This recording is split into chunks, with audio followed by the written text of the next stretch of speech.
नमस्कार दोस्तों, आज हम बात करने वाले हैं आपके सामने सर्वनाम और उसके भेद के बारे में। तो अगर आप हमारे चैनल पर फर्स्ट टाइम विज़िट कर रहे हो, चैनल को ज़रूर सब्सक्राइब करें ताकि आने वाले जितने भी हिंदी के टॉपिक हैं, जितने भी हिंदी ग्रामर के टॉपिक हैं, सर्वनाम है, संज्ञा है, क्रिया है, काल है, ये सभी टॉपिक आपके साथ डिस्कस किए जाएंगे। वीडियो को शुरू करने से पहले अगर आप हमारे चैनल पर नए आए तो चैनल को सब्सक्राइब करें और इस वीडियो को अपने दोस्तों के साथ ज़रूर शेयर करें। तो दोस्तों, बिना टाइम वेस्ट वीडियो को शुरू करते हैं। सबसे पहले आपको बता दें, सर्वनाम को इंग्लिश में क्या कहते हैं। सर्वनाम को बोलते हैं प्रनाउन। इसकी परिभाषा जान लेते हैं पहले कि ये क्या चीज़ होती है। जिस शब्द का प्रयोग संज्ञा के स्थान पर किया जाता है उसे सर्वनाम कहते हैं।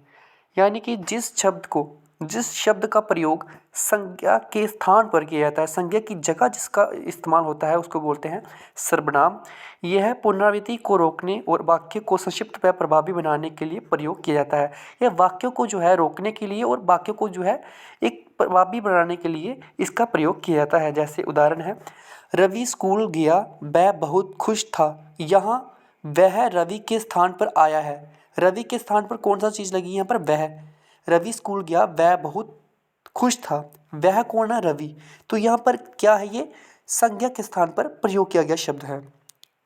सीमा ने कहा कि उसे यह किताब चाहिए। सीमा ने कहा कि उसे किसके लिए लगा यहाँ पर? सीमा के लिए। यहाँ उसे सीमा के लिए प्रयुक्त हुआ है, इसीलिए यहाँ पर जो है उसका क्या बोलते हैं उसको, सीमा की जगह प्रयोग किया गया है उस शब्द को।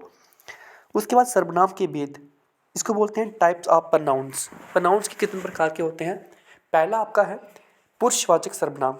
पुरुष यानी कि पर्सनल प्रनाउन, जो किसी व्यक्ति, वस्तु या जीव का बोध कराते हैं।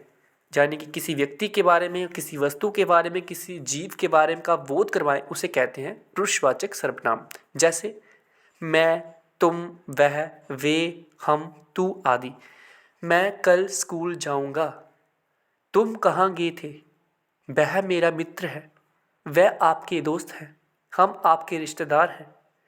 तू कौन है? ये ऐसे शब्द जो है, जैसे वाक्य भी एक सेंटेंस में आपको दिया गया है, हम कल मेला देखने जाएंगे। हम कल मेला देखने जाएंगे यानी कि ये किसके, हम कौन है? हम क्या है? एक व्यक्ति है। तो व्यक्ति की बात की है तो ये क्या है? पुरुषवाचक सर्वनाम यानी कि पर्सनल प्रोनाउन है। उसके बाद है निश्चयवाचक सर्वनाम, डिमॉन्स्ट्रेटिव प्रोनाउन, जो निश्चित व्यक्ति या वस्तु की ओर संकेत करते हैं। जैसे यह, वह, ये, वह आदि। यह किताब बहुत रोचक है। यह किताब बहुत अच्छी है। यह ये मतलब किसी चीज़ के ऊपर अगर आप किसी वस्तु को जो है किसी की ओर संकेत कर रहे हैं, किसी चीज़ को दर्शा रहे हैं, तो वहाँ पर क्या होगा? निश्चयवाचक सर्वनाम होगा। उसके बाद है अनिश्चयवाचक सर्वनाम, इनडेफिनिट प्रोनाउन। क्या होता है?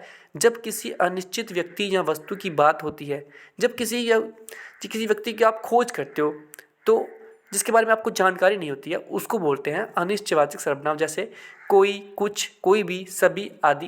जैसे कोई व्यक्ति तुम्हें खोज रहा था, तो कोई व्यक्ति जिसके बारे में आपको नॉलेज नहीं है, लेकिन कोई व्यक्ति आपको खोज रहा था, उसके बारे में आपको पूरा प्रॉपर नहीं पता, लेकिन आप उसको इतना आपको बताया कि वो आपके बारे में खोज रहा था, यानी आपको ढूंढ रहा था।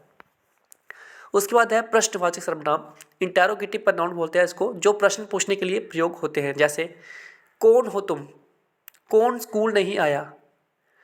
क्या तुमने खाना खाया? किसने किसने कहा कि मैं आज स्कूल नहीं जाऊंगा? ये सारी चीज़ें क्या है? एक प्रश्नवाचक, जो प्रश्न के लिए पूछते हैं।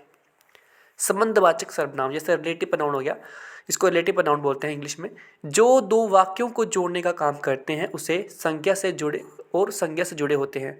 यानी कि दो वाक्यों को जोड़ने का काम करते हैं और वो संज्ञा शब्द से जुड़े भी होते हैं। जैसे मुझे वही पुस्तक चाहिए जो तुमने पढ़ी थी। ये क्या, एक संज्ञा से जुड़ी हुई शब्द है। मुझे वही पुस्तक चाहिए जो आपने पढ़ी थी। जैसे जो, जिससे, जैसे आदि। इसमें एक और आपका है आत्मवाचक सर्वनाम, इसको हम इंग्लिश में रिफ्लेक्सिव प्रोनाउन बोलते हैं। तो ये क्या है? जो क्रिया का प्रभाव उसी व्यक्ति पर पड़ने को दर्शाते हैं। यानी कि जो क्रिया का प्रभाव है उसी व्यक्ति पर पड़ रहा होता है, तो उसको बोलते हैं आत्मवाचक सर्वनाम। जैसे उदाहरण, मैंने खुद यह काम किया। यानी कि इसका जो प्रभाव है वो खुद पर ही पड़ रहा है कि मैंने खुद यह काम किया, मैंने खुद यह पुस्तक खरीदी है, मैंने खुद उसको पैसे दिए थे। ये सभी चीज़ें जो हैं आत्मवाचक सर्वनाम पर आती है। आत्मन, आत्म का मतलब हो गया कि अपने ऊपर, क्रिया का प्रभाव जो है उसी व्यक्ति पर पड़ता है जो उसको दर्शा रहा होता है। तो ये सारी चीज़ें आई होप आपको अच्छे से समझ आई होंगी। अगर आपको कोई भी इसके अकॉर्डिंग जो है कोई भी आपको डाउट रहता है तो आप हमें जो है कमेंट बॉक्स में मैसेज कर सकते हो, और इस अपने भाई को ज़्यादा से ज़्यादा सपोर्ट कीजिए ताकि आने वाले जितने भी हिंदी के लेक्चर हैं वो आपको प्रोवाइड किए जाएँ। Thank you. जय माता दी।